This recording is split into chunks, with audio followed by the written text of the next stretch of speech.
और कैसे हो बच्चों? तो बच्चों आज करते हैं एक्सरसाइज 9.2 और एक्सरसाइज 9.2 के हम क्वेश्चन नंबर 13 तक कर चुके थे। आज करते हैं क्वेश्चन नंबर 14। तो इसकी स्टेटमेंट देखते हैं क्या है। इसमें लिखा हुआ है insert the 5 numbers between 8 and 26 such that the resulting sequence is an AP. हमने क्या करना है, इन्होंने बोला हुआ है कि हमने 5 नंबर इंसर्ट करने हैं इसके बीच, 8 और 26 के बीच ऐसे इंसर्ट करने हैं कि ये एक शेप ले ले एपी की, अर्थमेटिक प्रोग्रेशन जो सीरीज है उसकी ये शेप ले ले। ठीक है, तो लेट देख A1 A2 A3 A4 and A5 B 5 numbers. मान लो ये 5 नंबर है। ठीक है, हमारे पास 5 नंबर हमने सपोज कर लिए, इनको इंसर्ट करना है इसके बीच में। तो कैसे बनेंगे, देखो ये 8 A1 A2 A3 A4 A5 and last में यहां 26। ठीक है, तो इसको, और ये अगर इसको ध्यान से देखें तो ये एपी बननी चाहिए। बस उन्होंने ये बोला हुआ कि ये जो सीक्वेंस है एपी की शेप में आ जाए। तो क्या देखो यहां से दिखाई दे रहा है, फर्स्ट टर्म क्या है मेरे पास, फर्स्ट टर्म मेरे पास 8 है। ठीक है, और लास्ट टर्म क्या है मेरे पास, nth टर्म क्या है। ठीक है, या T1 बोलो या nth टर्म, लास्ट टर्म मेरे पास है 26। ठीक है, ये दो तो यहां से हमें पता चल गया दोनों का। ठीक है, फर्स्ट और लास्ट का। अब देखो अगर मैं इस लास्ट टर्म की बात करता हूं तो हमें nth टर्म की बात करता हूं। ठीक है, nth टर्म का क्या फार्मूला है हमें पता है, तो कैसे निकालते हैं, a plus n-1 into D. ठीक है, तो ये nth टर्म है, या इसको ऐसे लिख लो, तो ये किसके इक्वल है, 26 के इक्वल है। ठीक है, तो Tn के प्लेस पे मैंने लिख दिया a प्लस n-1 डी, और ये किसके इक्वल हो गया, 26 के। ओके, तो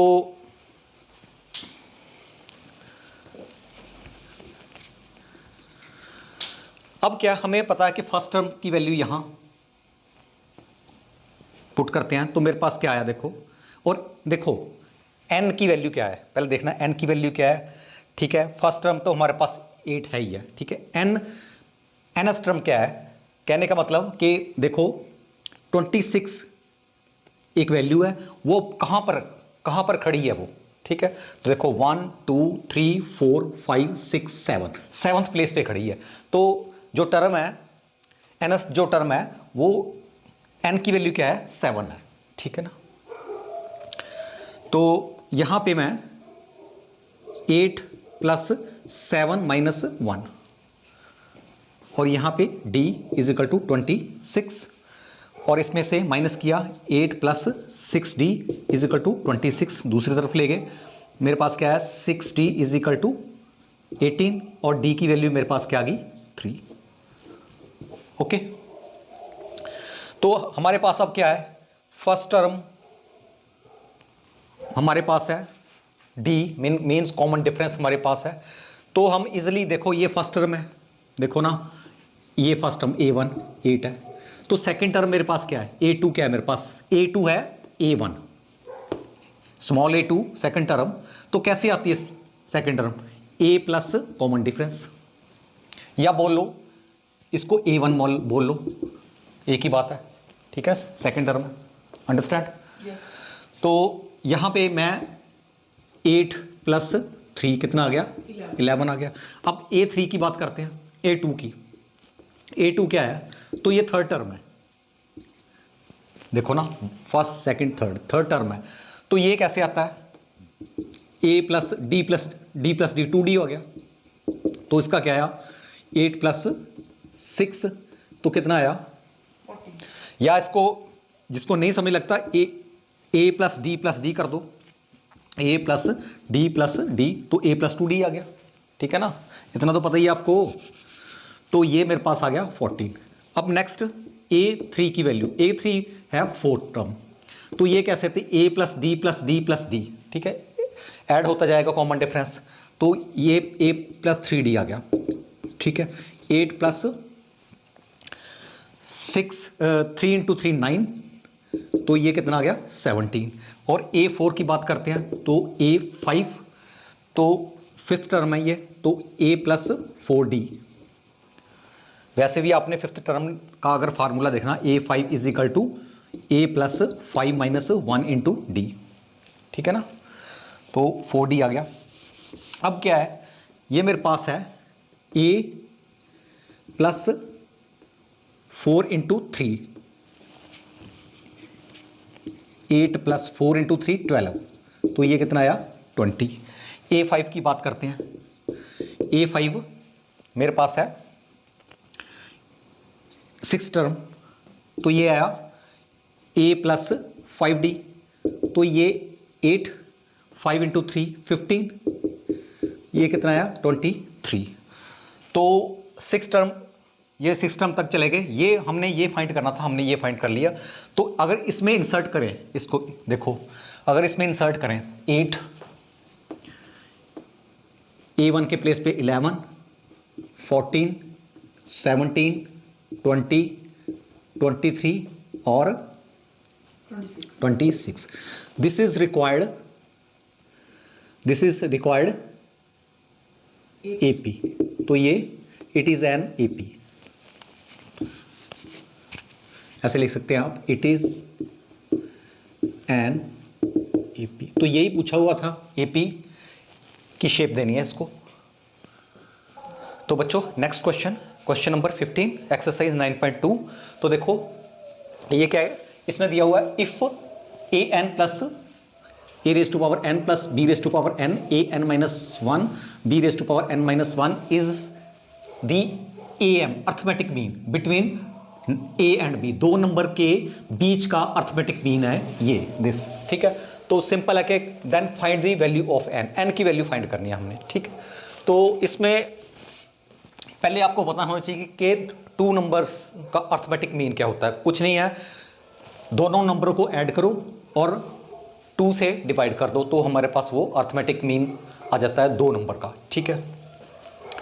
तो arithmetic mean of A and B is क्या है, A प्लस B अपॉन 2, ठीक है। और ये दिया हुआ है, ये गिवन है, गिवन AM बोल लो आप, गिवन अर्थमेटिक मीन क्या है, an plus b raise to power n a raise to power n minus 1 plus b raise to power n minus 1। तो ये गिवन है, ये हमें पता है कि ये होता है a प्लस बी अपॉन 2, इनको दोनों को इक्वल कर देना बस, ठीक। तो an plus b raise to power n, इसको नंबर 1 कर लो, इसको नंबर 2 कर लो, यहाँ लिख सकते हैं आप फ्रॉम 1 एंड 2, ठीक है। जब क्वेश्चन करना है तो उसको थोड़ा सा प्रेजेंटेशन कर देना क्वेश्चन की अच्छी तरह, फ्रॉम 1 एंड 2, ठीक है। वी गेट, ऐसे लिख देना इसको, ठीक। तो ये आया मेरे पास an minus 1 plus b n minus 1 is equal to a plus B upon 2, ठीक। यहाँ से हमने n की वैल्यू फाइंड करनी है, तो क्रॉस करो, क्रॉस मल्टीप्लाई, तो क्या आया 2an प्लस 2bn, 2 यहाँ क्रॉस हो गया, और इसको इस तरफ ले जाओ ab, इस पूरे को विद ब्रैकेट यहाँ ले जाओ an minus 1 plus b n minus 1, okay. थोड़ा और सॉल्व करो इसको, तो मेरे पास आया an plus 2bn is equal to, bracket open करेंगे तो इसका क्या आएगा, a से इसको मल्टीप्लाई किया, base are same, power will be add, power add हो जाएगी। तो यहाँ क्या आया, a raise to power n आया, प्लस ये आया a b n माइनस 1। अब इसकी बात करते हैं, b मल्टीप्लाई होगा तो ये आएगा b a n माइनस 1, और ये इसमें ऐड होगा, इसमें मल्टीप्लाई होगा तो क्या होगा मेरे पास b n आएगा, ठीक। तो अब क्या करते हैं, इसको ए एन को इस तरफ लाते हैं और ये वाले बी एन को इस तरफ लाते हैं। तो क्या हो गया, अगर इस तरफ आया तो ये आपस में माइनस हो गया, 2an माइनस ए एन, ठीक है, 1an, तो इसका क्या आएगा, सिर्फ ए एन आएगा, समझ गए? Yes. और यहाँ बी एन इस तरफ आया तो ये क्या आएगा, बी एन, ठीक है। तो ये तो चले गए दोनों, तो ये क्या बचा मेरे पास, A B N minus 1 plus B A N minus 1, ठीक है। अब क्या है, अब इन दोनों को इधर लाते हैं, तो देखो क्या है, ए एन इसको मैं इधर लाया plus B A N minus 1 इसको लाया प्लस ये बी एन है यहाँ, अब इसको भी इधर लाओ, सॉरी यहाँ माइनस होगा, यहाँ माइनस होगा, तो यहाँ भी ये हो गया A B N minus 1 is equal to 0, okay. तो ये देखो दोनों को, इसमें से हम कॉमन निकाल सकते हैं, क्या कॉमन निकलेगा, ए एन माइनस 1, देखो ना, अगर इसमें से हम अगर कॉमन निकाल लें ए एन, ठीक है, तो यहाँ पे ए एन माइनस 1, इसको ए एन को क्या मैं लिख सकता हूँ, देखो आप, थोड़ा समझा देता हूँ आपको, ए एन के प्लेस पे मैं क्या लिख सकता हूँ, ए एन माइनस 1 मल्टीप्लाई, नहीं प्लस नहीं, ए एन माइनस 1 और यहाँ पे ए 1, ठीक है। अब देखो अगर बेस आर सेम, पावर अगर प्लस होंगी तो देखो क्या आएगा, ए एन माइनस 1 प्लस 1, 1 कैंसिल हो गया तो ए एन आ गया। तो मैं क्या कर रहा हूँ, इसको ए एन को किस शेप में लिख रहा हूँ, ए एन माइनस 1 मल्टीप्लाई ए 1, अंडरस्टैंड करके, ठीक। थोड़ा कंफ्यूज होते हैं बच्चे, इसलिए मैं थोड़ा समझा रहा हूँ इसमें। ए एन के प्लेस पे मैं लिख रहा हूँ ए एन माइनस 1 मल्टीप्लाई ए, या ए 1 कर दो या ए कर दो, बस ए रेस्ट पावर 1 कर दो, ए की बात है, और यहाँ पे बी ए एन माइनस 1, ठीक। अब क्या है, यहाँ भी ऐसे ही करना, बी के प्लेस पे मैं क्या रख रहा हूँ, B N minus 1 multiply B raise to power 1 या बी रख दो, एक ही बात है। यहाँ रखा मैंने, यहाँ ऐसे रहने दो, A B N minus 1 is equal to 0। थोड़ा ये डिफिकल्ट लगता है बच्चों को, इसलिए मैं थोड़ा सा आपको डिटेल्स में मैंने बता दिया आपको, ठीक। अब क्या है, देखो इसमें मैंने इसलिए किया कि इसको देख के ना, देखो यहाँ A raise to power N minus 1 है, इसको भी मैंने जानबूझ के ए एन के प्लेस पे, ए रेस टू पावर एन के प्लेस पे मैंने जानबूझ के ए एन माइनस 1 बना दिया इसको, ताकि हम यहाँ से कॉमन ले सके, मेरा पर्पज़ ये था, ठीक। तो यहाँ पे मैंने अगर कॉमन ले लिया ए एन माइनस 1, यहाँ से कॉमन लिया, तो अंदर क्या बचा मेरे पास, ए माइनस बी, ठीक है। तो ये बचा ए माइनस बी, ठीक है बच्चों। तो यहाँ पे अगर, यहाँ पे मैं निकाल रहा हूँ बी एन माइनस 1, यहाँ B raise to power N minus 1, यहाँ दोनों में अगर कॉमन निकाले तो plus B N minus 1 common निकालिए, तो अंदर क्या बचा मेरे पास, B minus A, B minus A, this is equal to 0, ठीक। अब यहाँ ए माइनस बी है, यहाँ बी माइनस ए है, अगर मैं माइनस को बाहर निकाल लूँ तो ये पॉजिटिव होगा, ये नेगेटिव होगा, तो ये ऐसे ही कर लेते हैं, यहाँ पे नेगेटिव कर दिया मैंने और ए को पॉजिटिव कर दिया और बी को नेगेटिव कर दिया, अंडरस्टैंड। मैंने इसलिए किया कि ताकि हम यहाँ ए माइनस बी है, यहाँ भी ए माइनस बी बन गया, इसको हम बाहर निकाल लेंगे कॉमन, ठीक। तो यहाँ कॉमन निकाला ए माइनस बी, तो मेरे पास क्या बचा, ये है मेरे पास A N minus 1 minus B N minus 1 is equal to 0, okay. अब क्या है, अब आपको पता है कि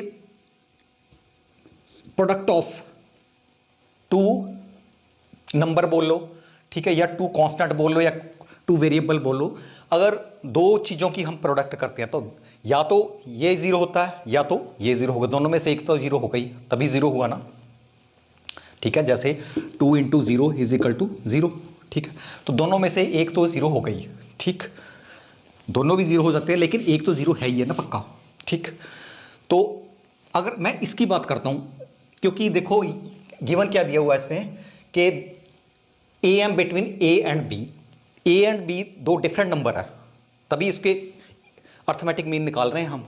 तो ए और बी थोड़ा वैसे ही आप कॉमन सेंस से आप करो कि ए और बी आपस में इक्वल नहीं है, ठीक है, A is not equal to B, ठीक, क्लियर, क्योंकि इनके अर्थमेटिक मीन अगर होगा इसमें तो ये आपस में इक्वल नहीं है, ठीक है, इक्वल का तो हम अर्थमेटिक मीन कैसे निकालेंगे फिर, तो A is not equal to B, this implies that A minus B is not equal to zero, ठीक है, A minus B is not equal to zero, तो ये तो जीरो है नहीं, तो जीरो कौन होगा, ये होगा, फिर इसका मतलब ये होगा, तभी जीरो आया, दो चीजों की मल्टीपल जब जीरो है तो या ये जीरो नहीं है तो ये जीरो है, तो इसको तो हम नहीं मान रहे जीरो, तो जीरो किसको मानना हमने, A N minus one minus B N minus one is equal to zero, ठीक है।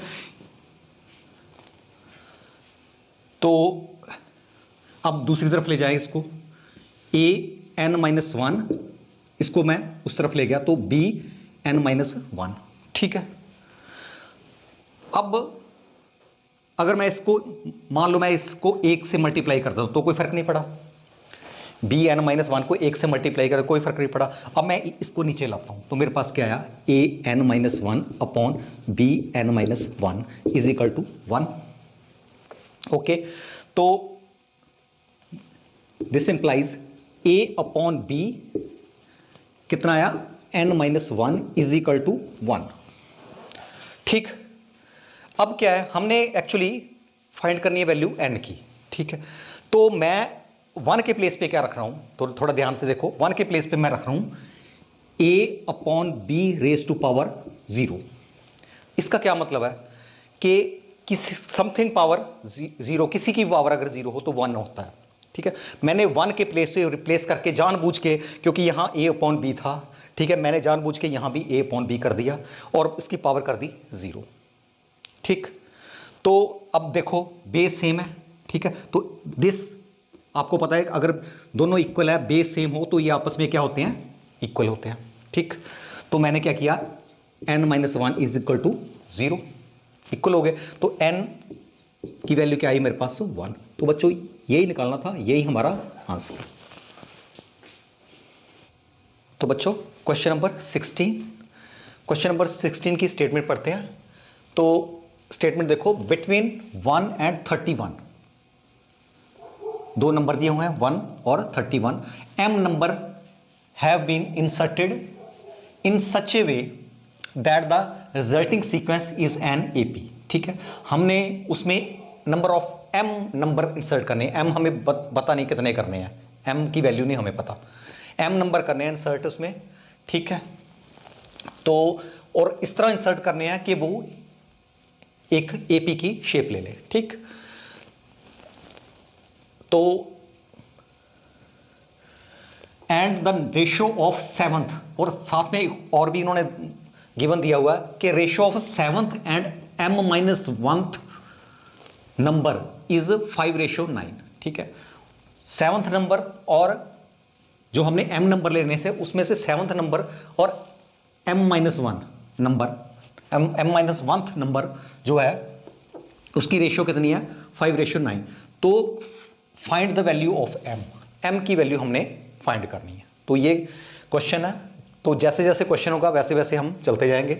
तो इन्होंने पहले बोला कि बिटवीन 1 और 31 m number have been insert, हम क्या करेंगे, m नंबर इंसर्ट कर देंगे 1 और 31 के बीच में, ठीक है। तो late a1 a2 a3 a4, ठीक है, ऐसे चलते चले जाएंगे। तो जब चलते चले जाएंगे तो m नंबर तक ले जाना है इसको, a1 a2 से लेके m number to be inserted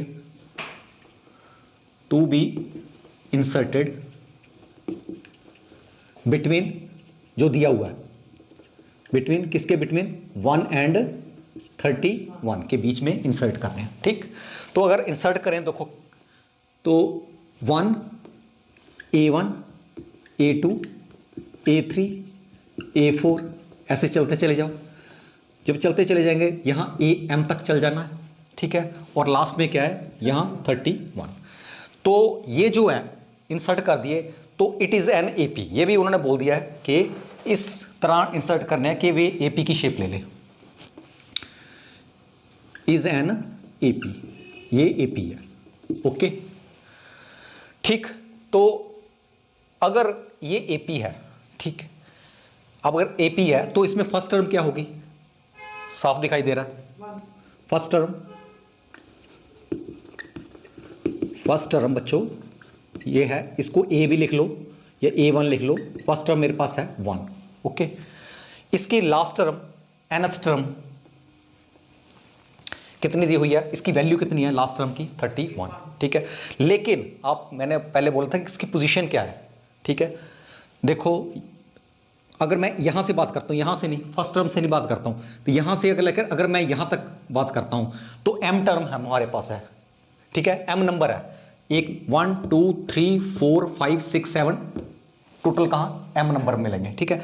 m ये हो गया, ठीक।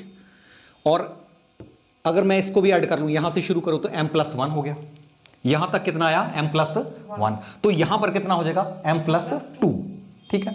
तो ये 31 जो है तो m+2 टर्म है, अंडरस्टैंड करके, ठीक है। तो जो nth टर्म हमारी है तो m+2 टर्म है, m+2, ठीक है, ये इस टर्म में आ जाएगी, ठीक है। तो Tm+2 किसके इक्वल है, 31 के इक्वल है, ठीक है। तो अब बच्चों हमें पता है कि कोई nth टर्म हमारे पास दी हो, जैसे मेरे पास Tn दिया हुआ है, तो अगर मैं मान लो ये 31 हो तो Tn के प्लेस पे मैं क्या लिखूंगा, a+n-1 इंटू डी इजकल 31, लेकिन यहाँ n के प्लेस पे क्या है m+2, तो यहाँ पे n के प्लेस पे क्या लिख रहा हूँ मैं m+2, ठीक। तो मैं लिख रहा हूँ यहाँ पे a+m+2 -1, दिस इज 31, ओके। तो ये मेरे पास आ गया। अब क्या है, फर्स्ट टर्म मेरे पास क्या है 1, तो यहां 1 कर दिया, सॉरी यहां डी भी लिखना था ना, ये है ना a+n-1 इंटू डी इज का 2, मान लो 31 है, तो n के प्लेस पे सिर्फ क्या किया मैंने m+2 -1, तो यहां डी मस्ट, तो यहां डी कर दिया इज का 31, ओके। तो यहां पे 1, ठीक, तो ये है मेरे पास 1 + m+1 d is equal to 31, ठीक है। 1 को दूसरी तरफ ले जाओ तो ये क्या आएगा 30 आ जाएगा, यहां से कर देता हूं, यहां आ गया मेरे पास 30, और d कितनी आ गई मेरे पास, d कितना आ गया बच्चों 30/m+1, ये d आया मेरे पास, ठीक। तो ये d की वैल्यू है, ऐसे लिख लो, ये d आया, ओके। अब क्या है, अब जो आगे दिया हो उन्होंने रेशो दी, देखो थोड़ा ये इसको भी थोड़ा ध्यान से देखना आपने, रेशो किसकी दी हुई है ना 7th और m-1 नंबर, ये देखना नंबर उन्होंने 7वें, जो जैसे यहां से फर्स्ट नंबर सेकंड नंबर, इसकी बात नहीं कर रहा हूं, जो नंबर दिए उन्होंने m नंबर उसमें से 7th नंबर 1 2 3 4 5 6 ऐसे 5 6 a 7 ऐसे दिया हुआ, ठीक है। तो इसकी रेशो a7 की रेशो, ठीक है। तो 7th number upon ratio m-1 number,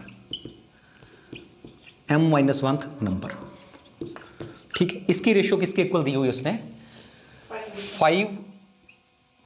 5/9 लिख सकते हैं, 5/9, 5:9 एक ही बात है, ठीक।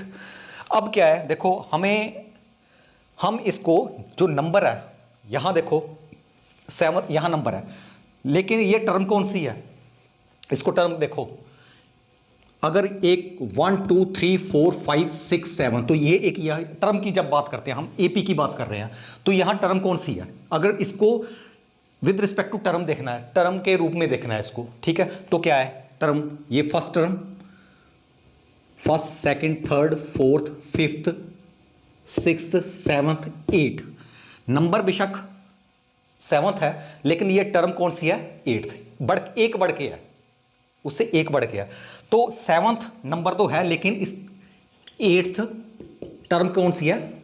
8th टर्म है, ठीक है। और यहां पे m-1 नंबर है, तो m- नंबर से अगला नंबर कौन सा होगा? एक बढ़ के m-1 से बढ़ के, तो जो वो टर्म होगी तो m टर्म होगी, वो m-1 नंबर है और एक बढ़ के, जो एक बढ़ गया तो टर्म बन गई, ठीक है, क्लियर। तो ये mth टर्म, मैंने क्या किया, 7th नंबर के प्लेस पे मैंने लिख दिया 8th टर्म, एक ही बात है। और यहां पे m-1 नंबर के प्लेस पे मैंने लिख दिया mth टर्म, m-1 नंबर के प्लेस पे mth टर्म कर दिया, तो ये इसके इक्वल है 5/9। एक्चुअली मैंने इसलिए किया कि हमें टर्म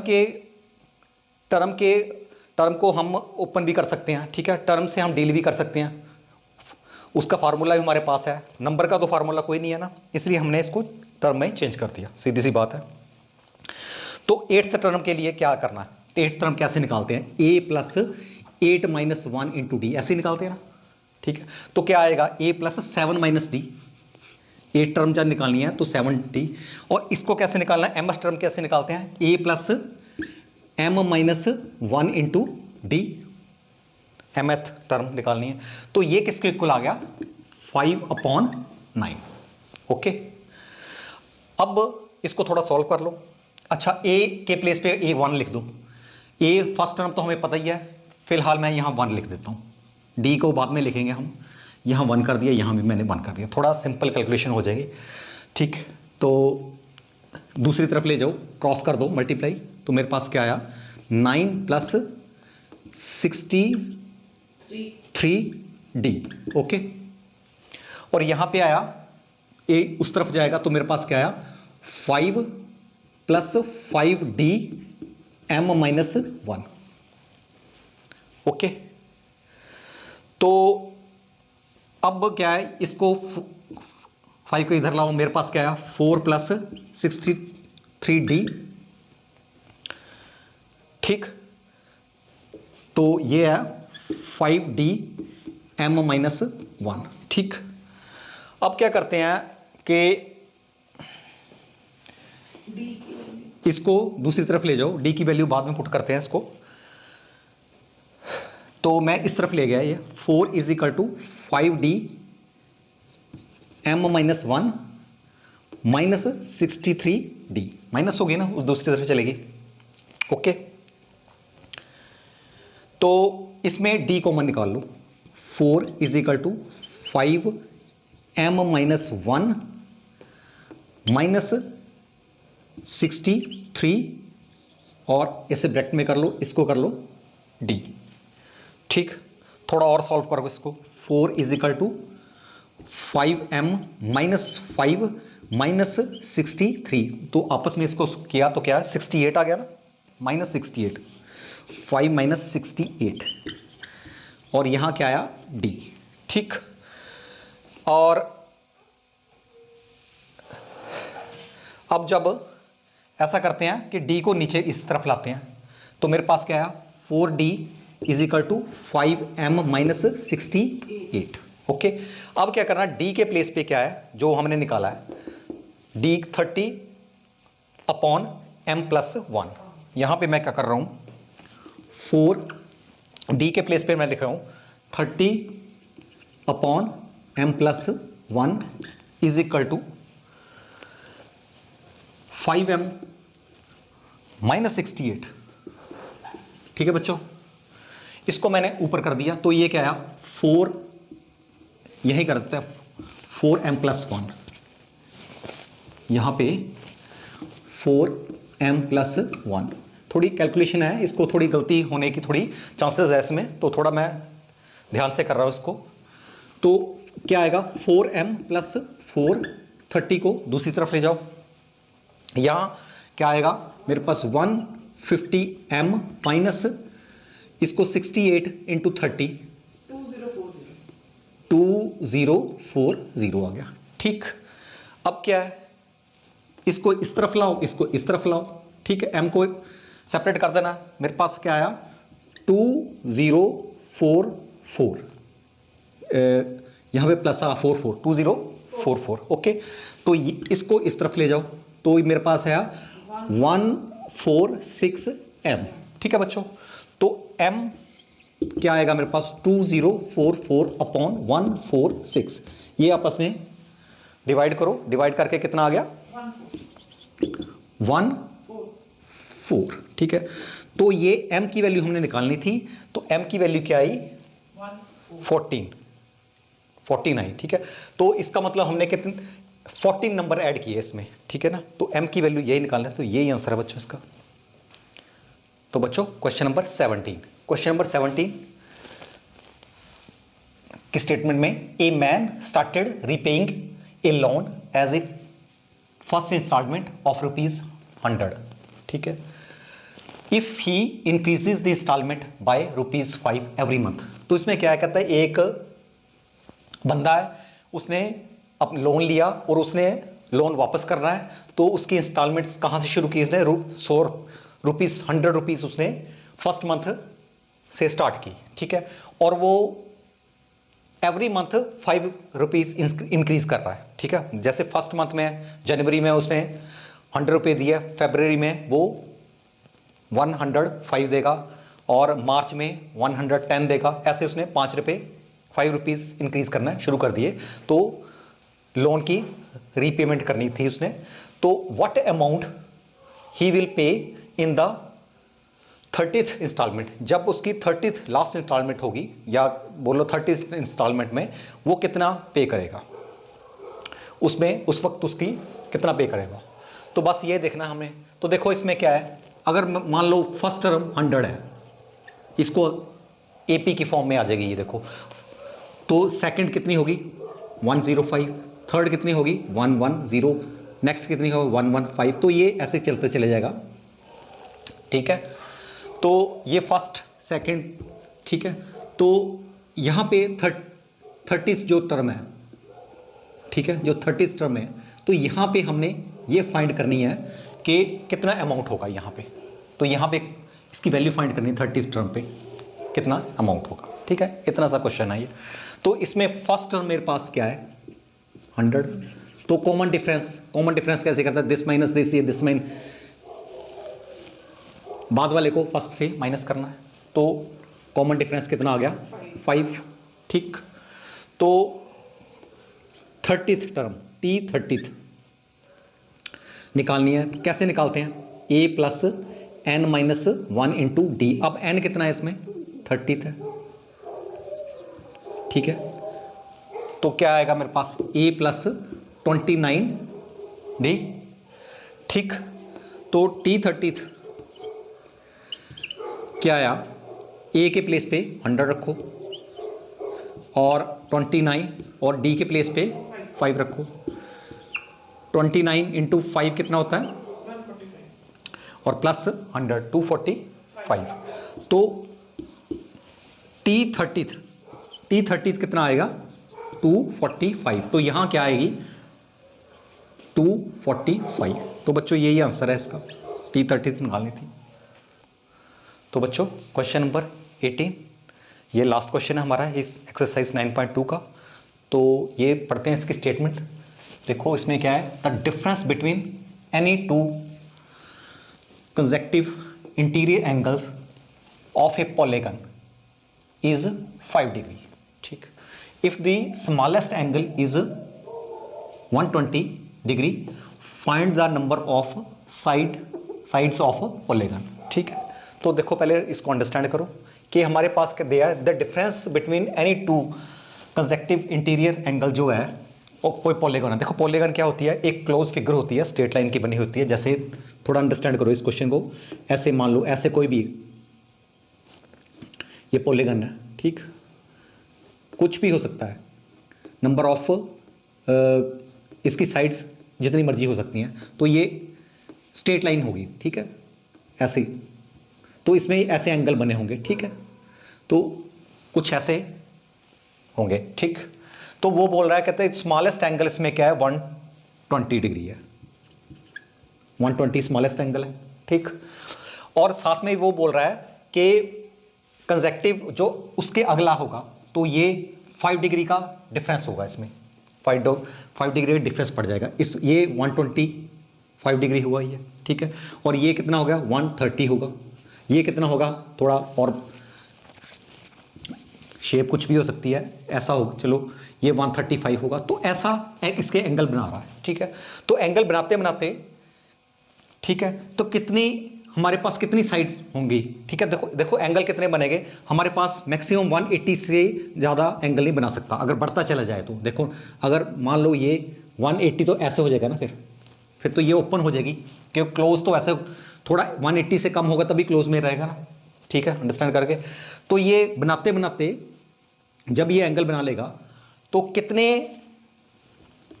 कितनी साइड, एन की वैल्यू कितनी हुई, साइड नंबर ऑफ साइड कितनी होगी, ये हमने देखना है इसमें, ठीक। एन की वैल्यू निकालनी है हमने।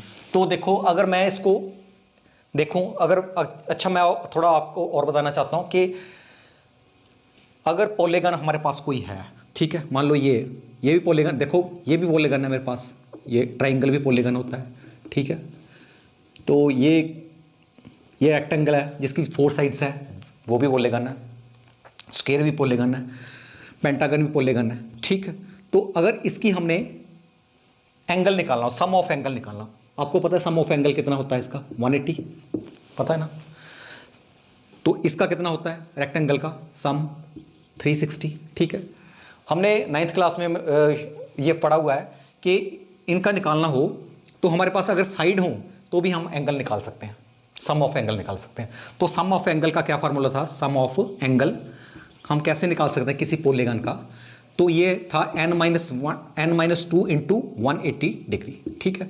तो आपने क्या करना है, नंबर ऑफ साइड इसमें पुट करनी है, हमारे पास ऑटोमेटिकली सम ऑफ एंगल आ जाएगा। देखो जैसे यहाँ 3 साइड है, n की वैल्यू 3 है, 3 - 1, 3 - 2 1, 1 इंटू 180, तो इसका 180 आ गया, ठीक है। अब अगर 4 साइड है तो इसमें कर दो 4 - 2 इंटू 180, कितना आ गया 360। ऐसे 5 है तो इसका 5 - 2 3 इंटू 180 कितना आया 540। तो सम ऑफ एंगल ऐसे भी निकाल सकते हैं, ठीक।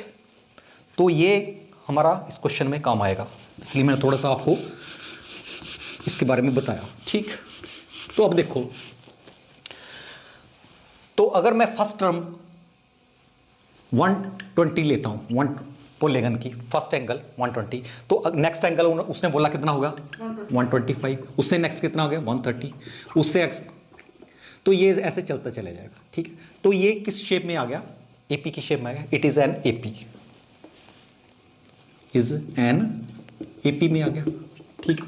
तो इसमें ए की वैल्यू क्या आ गई, ए की वैल्यू 120 डिग्री ले लो या 120 ले लो, ठीक। और डी कितना आ गया इसमें 5 डिग्री आ गया। ये दो चीज़ें तो हमें मिल गई इसमें, ठीक। तो अगर मैं यहाँ सम की बात करूं, सम ऑफ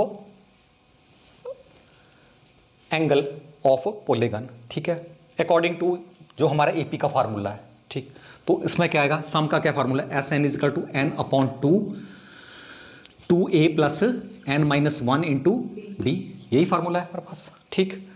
तो जो सम है एस एन क्या आएगा, हमें एन तो एन यही तो फाइंड करना है ना हमने, तो नंबर ऑफ साइड्स, तो एन फाइंड करना है ये टर्म, ठीक है। कितने, अगर अब एपी के रिगार्डिंग देखें तो एनथ टर्म हमने फाइंड करनी है, एन की वैल्यू फाइंड करनी है, ठीक। तो वो ही हमारा होगा नंबर ऑफ साइड्स आ जाएगी वो पॉलीगन की। तो n/2 2 इंटू ए के प्लेस पे 120 प्लस n-1 डी के प्लेस पे क्या आएगा 5, इसको 5 कर दिया। तो क्या आया मेरे पास, देखो n/2, तो बच्चों ये आया 240 और ये आया मेरे पास प्लस 5n-5, ओके। इसको आपस में माइनस कर लो, 235 प्लस 5n क्या आया 235 प्लस 5n, यही आया, ठीक। तो एस एन की वैल्यू मेरे पास आई, S N is equal to N upon 2 या 235 प्लस 5n। ठीक, अब क्या है कि मैंने जो आपको बोला था कि हमारे पास अगर कोई पॉलीगन है तो उसकी अगर साइड्स निकालनी हो, ठीक, अगर उसकी साइड हमारे पास पता हो, ठीक, तो हमने उसका सम कैसे निकालना है। ठीक, तो वो फार्मूला क्या था हमारे पास, n-1 इंटू 180, तो ये साइड है। ठीक है, तो ये sum of, this is sum of angles and this is also sum of angle, ये भी सम ऑफ एंगल का है, ये भी सम ऑफ एंगल का है। तो इन दोनों को हम आपस में क्या कर देंगे, इक्वेट कर देंगे। ठीक, तो जब इक्वेट किया तो मेरे पास क्या आया, देखो n upon 235 minus plus 5n is equal to n-1 into 180। 2 को दूसरी तरफ ले जाओ, क्या आया, 360 आया। ठीक, तो अब n को अंदर मल्टीप्लाई करो, कितना आया, 235n plus 5n square is equal to 360n minus 360। ठीक, अब करो इसको सॉल्व, 5n स्क्वायर, इसमें 235n minus 360n plus 360 is equal to 0। Okay, इसको आपस में माइनस करो, क्या आया मेरे पास, देखो 5n स्क्वायर, इसको माइनस किया, 120 माइनस 125n और ये प्लस 360 इज इक्वल टू 0। ठीक, इसमें से 5 कॉमन निकल सकता है बाहर, 5 निकालो कॉमन, तो ये आया n square minus 25n plus इसमें 75 इज इक्वल टू 0। 5 को दूसरी तरफ ले जाओ, ये खत्म हो गया। ठीक है, 5 कॉमन निकाला है इसमें, तो ठीक है, 72, इसमें 72 है बच्चों, ये आया। ठीक, ओके, तो अब इसको, तो बच्चों ये जो ये क्वाड्रेटिक इक्वेशन तो थोड़ा यहाँ मुझे रॉन्ग लग रही है, तो इसमें यहाँ पे देखो, ओहो, यहाँ पे हमने n-2 था ना जो हमारा फार्मूला था, क्योंकि n-2 आना था। देखो ना, मैंने जो आपको बताया था कि हम पॉलीगन की सम ऑफ एंगल पता कर सकते हैं अगर हमें साइड पता हो। तो ये साइड है n-2 इंटू 180। ठीक है, तो n-2 आना था यहाँ, तो यहाँ भी ये इक्वेट करना था इसको, तो यहाँ भी 2 आना था, यहाँ 2 आया, स्मॉल सी मिस्टेक है। तो यहाँ पे आया 720 बच्चों, यहाँ 720 आया।